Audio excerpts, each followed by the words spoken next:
Hello everyone, welcome to राग से पारवाज। And आज हम करने वाले हैं chapter number 1 of economics, that is development. So आज हम शुरू करने वाले हैं पब्लिक फैसिलिटीज से। पब्लिक फैसिलिटी से आज हम शुरू करेंगे और आई होप आपको पिछले लेक्चर में कोई भी डाउट नहीं होगा, लेकिन स्टिल अगर कोई डाउट है किसी भी टॉपिक के रिगार्डिंग तो आप उससे कमेंट्स में पूछ सकते हैं। चलिए तो शुरू करते हैं। Public facilities, certain essential goods and service, for example health, education, security, sanitation, are best and most cheaply provided collectively by the government, society rather than individually. सबसे पहले तो बात करते हैं हमें पब्लिक फैसिलिटी की ज़रूरत ही क्यों है। पब्लिक फैसिलिटीज़ इसलिए ज़रूरी होती हैं ताकि हम कलेक्टिवली चीज़ों को प्रोवाइड कर सकें, चाहे वो हेल्थ हो, एजुकेशन हो, सिक्योरिटी हो या सैनिटेशन हो। अगर एक सिनेरियो हम देखें जिसमें हम एक सोसाइटी में एक गार्ड रख सकें या हर एक घर में एक गार्ड रख सकें, सो विच ऑल्टरनेटिव इज कंसीडर बेस्ट? कौन सा ऑप्शन यहाँ पे आपको सबसे बढ़िया लगेगा? ऑब्वियसली कि आप कलेक्टिवली एक गार्ड रख लो अपने सोसाइटी के लिए। सो पब्लिक फैसिलिटीज भी कुछ इसी प्रकार होती हैं जिसमें हम एक इंडिविजुअल से हट के पूरी कम्युनिटी के बारे में, पूरी सोसाइटी के बेनिफिट के बारे में सोचते हैं। फॉर एग्जाम्पल, अगर आपके पास इनकम है तो इनकम जो है सब कुछ नहीं खरीद सकता। फॉर एग्जाम्पल, आपकी जो पैसा है, the money in your pocket can not by each and everything. जैसे कि एक pollution free environment, even if आपके पास बहुत पैसा है लेकिन आप एक एनवायरनमेंट ऐसा क्रिएट नहीं कर सकते जहाँ पे पॉल्यूशन ना हो। सो वहाँ पे कौन रोल प्ले करेगा? क्या कोई इंडिविजुअल आगे आके उन चीज़ों को प्रोवाइड करेगा, या ये रिस्पॉन्सिबिलिटी होनी चाहिए सरकार की या सोसाइटी, पूरी सोसाइटी की? सो इन फैसिलिटीज़ को जिनको प्रोवाइड करा जाता है सरकार के द्वारा या पूरी सोसाइटी के द्वारा, वो फैसिलिटीज़ आती हैं पब्लिक फैसिलिटी के अंदर। आई होप आपको समझ में आया होगा कि सर्टेन एसेंशियल थिंग जैसे हेल्थ केयर हो गया, एजुकेशन हो गया, सिक्योरिटी, सैनिटेशन, ये चीपली प्रोवाइड करा जाता है और सबको प्रोवाइड करा जाता है। कौन इन्हें प्रोवाइड करता है? सरकार या सोसाइटी। आगे बढ़ते हैं। Kerala low infant mortality rate is linked to good public health and education system. जैसे कि हमने ऊपर डेटा में देखा, अगर मैं आपको डेटा दिखाऊं तो इस डेटा में जैसे कि हम देख सकते हैं कि हरियाणा का जो इन्फेंट मोर्टेलिटी रेट था वो बहुत ज़्यादा है और केरला का कितना कम है।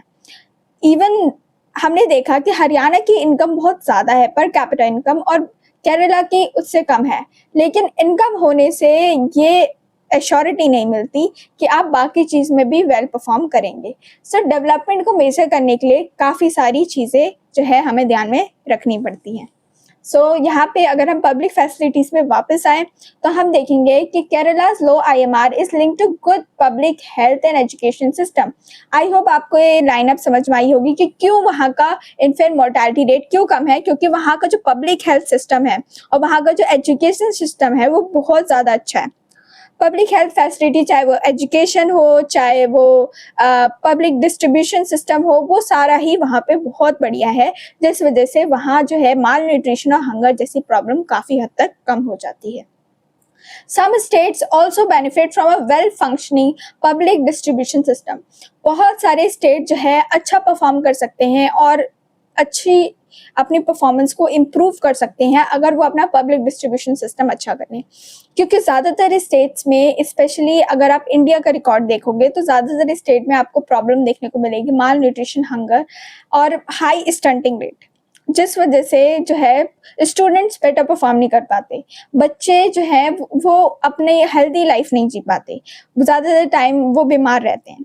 तो एक स्टेट में अगर हम सिर्फ पब्लिक डिस्ट्रीब्यूशन सिस्टम पे ध्यान देके इस चीज़ को इम्प्रूव कर दें तो बहुत ज़्यादा जो है इम्प्रूवमेंट लार्ज स्केल पे देखने को मिली। For example, in Tamil Nadu, 90% of rural people use ration shops versus only 35% is West Bengal, showing unequal access to public distribution system across state. जैसे कि हमने इस एग्जाम्पल में देखा कि तमिलनाडु में 90% जो रूरल पीपल हैं वो राशन शॉप्स का यूज करते हैं और सिर्फ वेस्ट बंगाल में सिर्फ 35% जो है एक्सेस है, और इस एक्सेस को अनइक्वल एक्सेस बताया गया है। तो यहाँ से हम देख सकते हैं कि अगर आप पीडीएस सिस्टम को इम्प्रूव करते हो तो अपने आप ही आपकी परफॉर्मेंस काफ़ी सारी इंडिकेटर्स में भी इम्प्रूव होती है। So moving on to the next topic which is Human Development Index.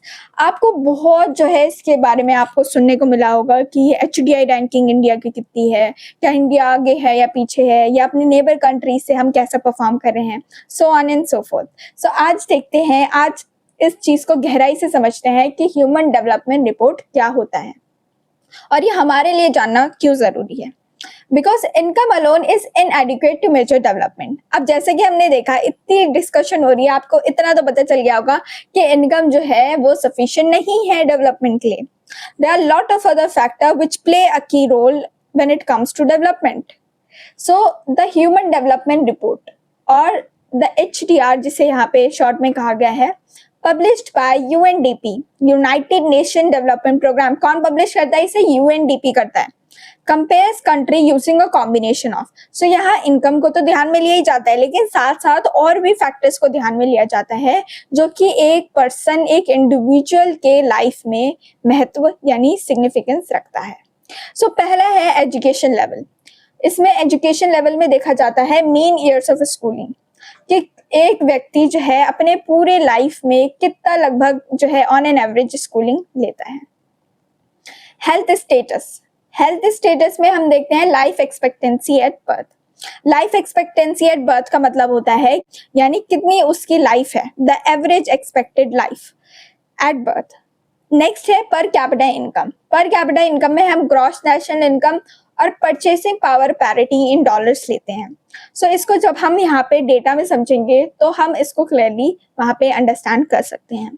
This combined measure is called the human development index. इन्हीं तीन क्राइटेरियाज को ध्यान में रखते हुए कंट्रीज को आउट ऑफ 193 कंट्रीज रैंक करा जाता है कि कौन सी कंट्री जो है किस रैंक पे आनी चाहिए। और अब जो है मोस्ट एंटिसिपेटेड टॉपिक शुरू होने वाला है, जिसमें हम देखेंगे कि इंडिया कौन सी रैंकिंग में है और बाकी नेबरिंग कंट्रीज इंडिया से आगे है या पीछे हैं और बाकी कंट्रीज कैसा परफॉर्म कर रही हैं। So now look at the data. Some data regarding India and its neighbour for 2023 का डेटा है। ये पूरा डेटा 2023 का है। सो यहाँ पे सबसे पहले अगर हम देखें तो हमें दिखेगा यहाँ पे कंट्रीज का कॉलम, फिर हमें दिखेगा gross national income that is GNI per capita 2021 का लिया गया है, purchasing power parity in dollars. तो यहाँ पे परचेसिंग पावर पैरिटी का मतलब यही होता है कि every dollar, how much every dollar can buy in each country. यही एक मतलब होता है कि डॉलर जो है हर कंट्री में कितने कितने गुड्स और सर्विसेज परचेज कर पा रहा है। So life expectancy at birth, जैसे कि मैंने आपको ऊपर एक्सप्लेन कर दिया था कि बर्थ से एक इंडिविजुअल जो है लगभग कितना एक्सपेक्टेड उसकी लाइफ है, कितना वो जी जाता है। नेक्स्ट है हमारा mean year of schooling of people age 25 and above. तो इसमें क्या देखा जाता है, 25 साल या 25 साल से ऊपर के जो लोग हैं वो लगभग अपनी पूरी लाइफ में कितना जो है कितने ईयर्स एक्सपेक्टेड एजुकेशन जो है एक्वायर करते हैं, वो यहाँ पे लिखा गया है।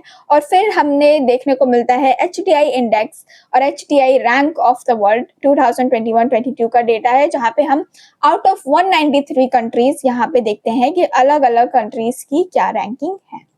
तो सबसे पहले हम श्रीलंका का डेटा देखते हैं। उसमें gross national income per capita कितनी है, $12,616 और वहाँ पे life expectancy at birth 77.5 years है। वहाँ पे जो एवरेज स्कूलिंग का लेवल है वो 10.8 है और HDI रैंकिंग 89 है। अब देखते हैं इंडिया का। इंडिया में अगर हम देखें तो हमारी जो पर कैपिटा इनकम है वो $9,047 है, लाइफ एक्सपेक्टेंसी 72 है और मीन ईयर्स ऑफ स्कूलिंग हमारी 6.9 ईयर्स है। HDI रैंक में देखें तो HDI रैंक में इंडिया 130 पे है। सो HDI रैंक में देखें तो इंडिया 130वें स्थान पर है आउट ऑफ 193। अगर हम म्यांमार का देखें तो म्यांमार की जो पर कैपिटा इनकम है वो 4,919 है और इसी तरीके से life expectancy, mean years of schooling और HDI रैंक है। पाकिस्तान का देखें तो वहाँ पे ऐसा कुछ रिकॉर्ड है, नेपाल का ऐसा है और बांग्लादेश का ऐसा है। लेकिन आपकी टेक्स्ट बुक में एक रिकॉर्ड नहीं दिया हुआ है, वो है चाइना का। यहाँ पे मैंने चाइना का रिकॉर्ड इसलिए ऐड करा है ताकि यहाँ पे आपको कॉम्प्रिहेंसिव जो है आप एनालिसिस कर सके कि क्यों इंडिया जो सेम लेवल से स्टार्ट हुआ था क्यों आज वो इतना पीछे है, और रीजंस देखें कि क्यों चाइना जो है आज के टाइम पे इतना ज़्यादा आगे बढ़ चुका है। ज़्यादातर बच्चे, आप में से ज़्यादातर बच्चों को पता ही होगा रीज़न। तो इसमें जो है रैंकिंग्स जो है हर कंट्री की अगर हम लिखते हैं और समझते हैं तो हम बेटर जान पाते हैं कि हम एक्चुअली में कहाँ लाइक कर रहे हैं। चाइना का अगर हम देखें तो उसकी पर कैपिटा इनकम जो है वो $18,220 है एज ऑफ 2021, और जो लाइफ एक्सपेक्टेंसी एट बर्थ है वो 78 है, और 78 जैसा कि आप देखेंगे कि ऊपर किसी भी कंट्रीज का नहीं है। मीन ईयर ऑफ स्कूलिंग 8 है, और HDI रैंकिंग में जो चाइना है वो 79 है, यानी जो हमारी बाकी कंट्रीज हैं उनसे कहीं ज़्यादा आगे हैं। यहाँ पे हम देख सकते हैं कि श्रीलंका जो इंडिया से काफ़ी क्लोज है, लेकिन वो हम पर कैपिटा इनकम में भी बहुत अच्छा परफॉर्म कर रहा है। उसकी लाइफ एक्सपेक्टेंसी एट बर्थ भी बहुत ज़्यादा है, उसकी मीन ईयर ऑफ स्कूलिंग भी बहुत ज़्यादा है, और उसकी HDI रैंकिंग भी अच्छी है। बहुत सारे कारण हो सकते हैं जिस वजह से श्रीलंका जो है इतना ज़्यादा अच्छा परफॉर्म कर पा रहा है।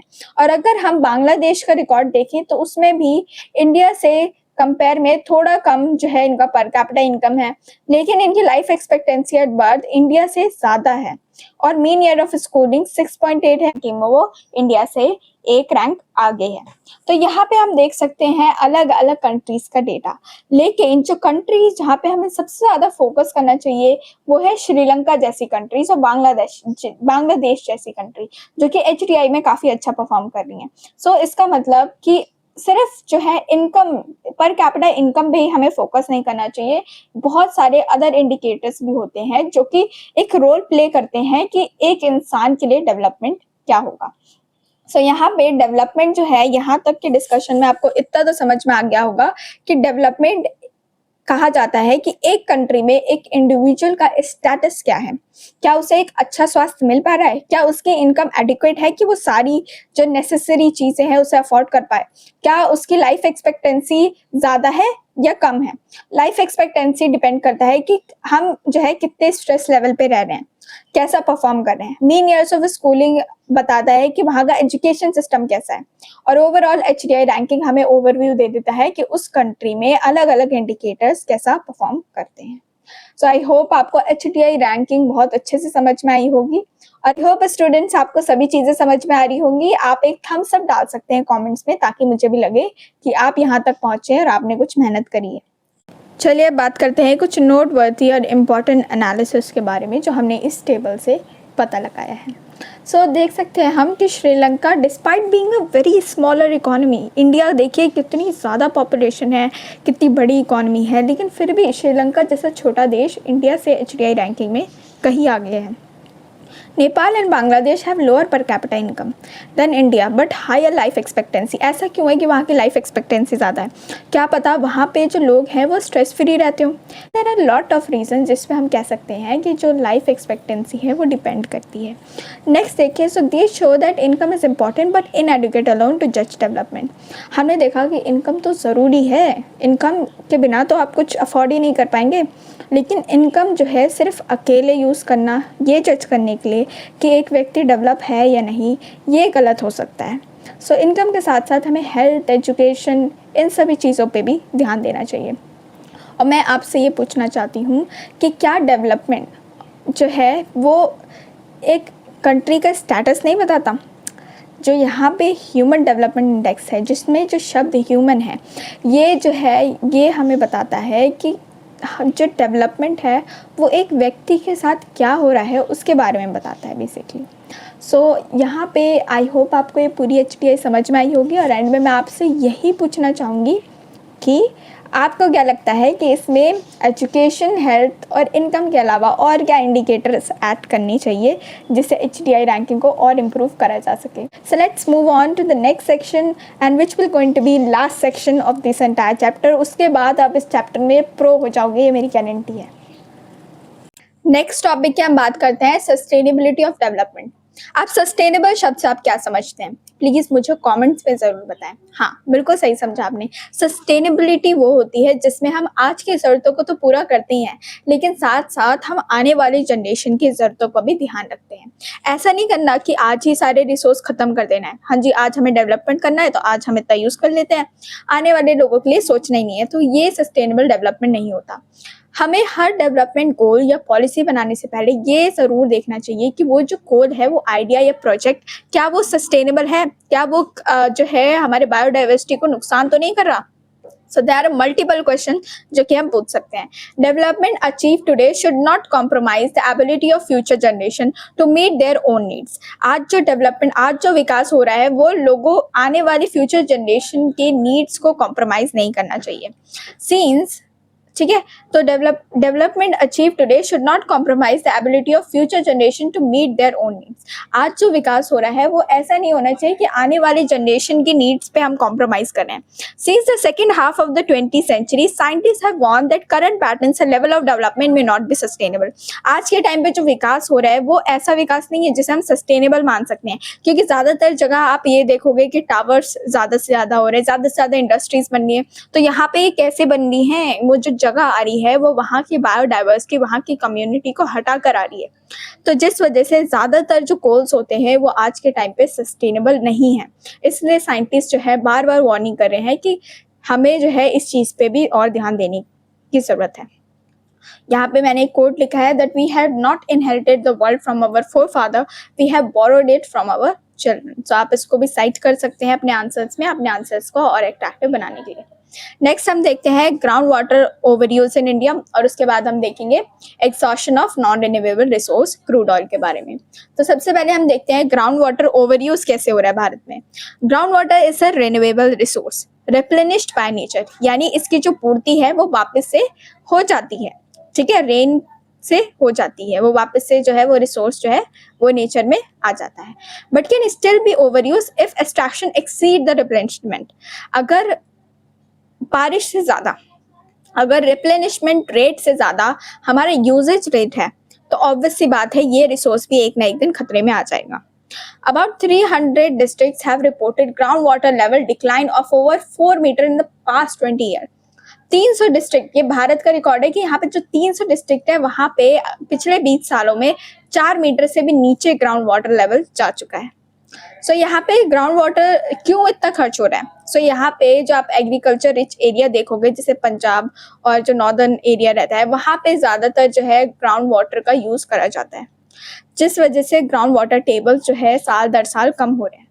Nearly 1/3 of country is currently over using ground water reserve, यानी हमारा देश जो है बाकी देश के अगर मैं कंपैरिजन में बताऊं तो बहुत ज़्यादा ग्राउंड वाटर रिजर्व्स यूज़ करता है।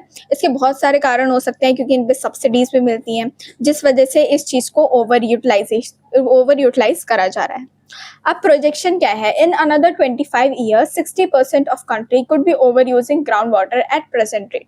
अगर ऐसे ही चलता रहा तो 60% लोग जो है अगले 25 सालों में जो है और ग्राउंड वाटर को यूज़ करके और ख़त्म कर सकते हैं। ठीक है, over use is concentrated in agriculture prosperous region like Punjab, western UP, hard rock plateau, areas of central South India, coastal areas and fast-growing urban areas witnessed a rise in the uses of groundwaters।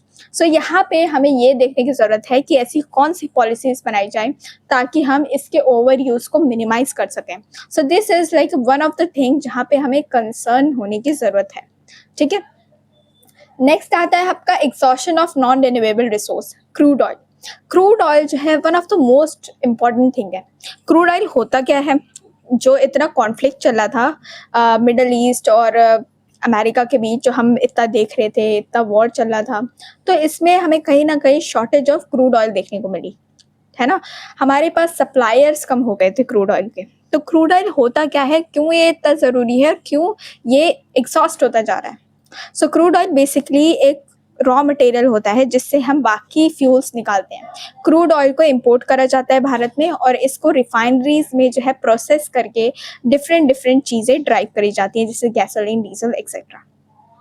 Non renewable resource like crude oil have a fixed stock that will eventually be exhausted. अब क्योंकि ये non renewable resource है, ठीक है, ये replenish नहीं हो सकता, तो इसका जो है एक फिक्स स्टॉक है, इसका जो है फिक्स स्टॉक है। और ऑब्वियस सी बात है, जो फिक्स स्टॉक है वो एक ना एक दिन खत्म जरूर होगा। Though new discoveries can act to known reserves temporary, पर मान के चलते हैं कि ये जो रिजर्व है फिलहाल एक्सॉशन की तरफ जो है जा रहा है, ठीक है। आगे अगर हम देखें तो हमें जो है कुछ डेटा मिलेगा क्रूड ऑयल रिजर्व का। ये यहाँ पे मैंने डेटा उठाया है जो कि आपके बुक का ही सिमिलर डेटा है, जिसमें मैंने यहाँ पे कंट्रीज लिखी हैं, रिजर्व्स लिखे हैं। एज ऑफ 2017 का डेटा है ये। नंबर ऑफ ईयर्स कि वो कितने दिन तक या कितने सालों तक जो है वो रिजर्व्स चल सकता है, दिन नहीं साल, ठीक है। तो यहाँ पे हम देखते हैं सबसे पहले मिडल ईस्ट। तो मिडल ईस्ट में जो है कितना क्रूड ऑयल है, वो है 836,000 मिलियन बैरल्स, जो कि अगले 70 साल तक चल सकता है। ये वीडियो 2026 पे रिकॉर्ड हो रहा है, तो आप देख सकते हैं कि ऑब्वियस सी बात है क्रूड ऑयल रिजर्व थोड़ा तो इम्पैक्ट हुआ ही होगा। नेक्स्ट हम देखते हैं यूएसए। यूएसए में जो है रिजर्व है 69,000 मिलियन बैरल्स, जो कि अगले 10-11 साल तक चल सकता है। और क्योंकि ये 2017 का डेटा है, तो अब ये रिजर्व और कम हो चुका है और जो है मुश्किल बढ़ती जा रही है अमेरिका के लिए, और इसलिए वो काफ़ी सारे देशों में जो है मिलिट्री पावर के जरिए चाहता है कि ज़्यादा से ज़्यादा रिजर्व उसके हाथ में आ जाए। सो ऑन, यहाँ पे we are not discussing the politics. Next, world. अगर हम वर्ल्ड लेवल पे बात करें तो यहाँ पे जो total rest of the world में कितना क्रूड ऑयल रिजर्व है, सो वहाँ पे 1732,000 मिलियन बैरल्स है, जो कि अगले 47 ईयर्स तक चल सकता है। और अब ये रिजर्व जो है ये कम पड़ते जा रहे हैं, इसलिए जो है देश भर में हर देशों में कंसर्न्स होते जा रहे हैं, और यहाँ पे हमें ज़रूरत है इन फ्यूल्स पे डिपेंडेंसी कम करने की। India depends on imported crude oil since it lacks sufficient domestic reserves, कम है जिस वजह से हम क्रूड ऑयल को इंपोर्ट करते हैं। Rising oil price becomes a burden. Countries with low reserves like the USA may seek to secure oil supplies through economic और military power से वो कंट्री जहाँ पे रिजर्व्स कम हो रहे हैं वो चाहते हैं इन चीज़ों को सिक्योर करना। नेक्स्ट देखते हैं हम की टेकअवेज। पूरे चैप्टर से जो है इस पूरे सेक्शन से बेसिकली हमें की टेकअवेज देखने को मिलते हैं, वो देखते हैं। Environment degradation and resource depletion do not respect national और state boundaries. Sustainability is shared global concern requiring cooperation among scientist, economist, philosophers and social scientist. यहाँ पे एनवायरमेंट डिग्रेडेशन जो है, इन्वायरमेंट की क्षति, पर्यावरण की क्षति, वो किसी देश को नहीं देखता कि हाँ ये देश ये है या इसकी बाउंड्रीज ये है। जो यहाँ पे हमें रिसोर्स का एग्जॉशन देखने को मिल रहा है, ये बहुत ही सीरियस मामला है। हमें इस चीज़ पर ध्यान देना चाहिए क्योंकि अल्टीमेटली ये फिक्स स्टॉक है, एक ना एक दिन तो ये एंड होगा ही। तो इस चीज़ पे हमें ध्यान देना चाहिए कि हम इसका वाइजली यूटिलाइजेशन करें, जिससे हम मिनिमम इनपुट से मैक्सिमम आउटपुट निकाल सकें। सो आई होप कि आपको पूरा सस्टेनेबिलिटी का टॉपिक अच्छे से समझ में आया होगा। और मैं आपको एक टिप ज़रूर बताना चाहूँगी कि अपने आंसर में डेटा ज़रूर लिखें। ऐसा नहीं है कि आपको डेटा रटना पड़ेगा, अगर आप चीज़ें समझेंगे तो आपके लिए चीज़ें आसान हो जाएंगी, लिखना भी आसान हो जाएगा। सो इस पूरे चैप्टर में हमने बहुत सारी चीज़ें डिस्कस करी। डेवलपमेंट क्या होता है, अलग अलग लोगों के लिए डेवलपमेंट क्या है, नेशनल डेवलपमेंट पढ़ा हमने, income not ultimate goal, there are lot of other goals are there जिससे डेवलपमेंट को हम डिफाइन करते हैं। हमने ह्यूमन डेवलपमेंट इंडेक्स पढ़ा, फिर हमने पर कैपिटा इनकम देखा, फिर आगे बढ़े तो हमने अलग अलग जो countries, India and it's neighbouring country का स्टेटस पढ़ा, फिर हम सस्टेनेबल डेवलपमेंट पढ़ा, बहुत सारी चीज़ें पढ़ी। आई होप आपको किसी भी चीज़ में कोई डाउट नहीं होगा इस वीडियो को देखने के बाद, लेकिन अगर फिर भी कोई डाउट है तो आप मुझे कमेंट्स करें और इस वीडियो को लाइक करें और मेरे चैनल को सपोर्ट करें। Thank you so much.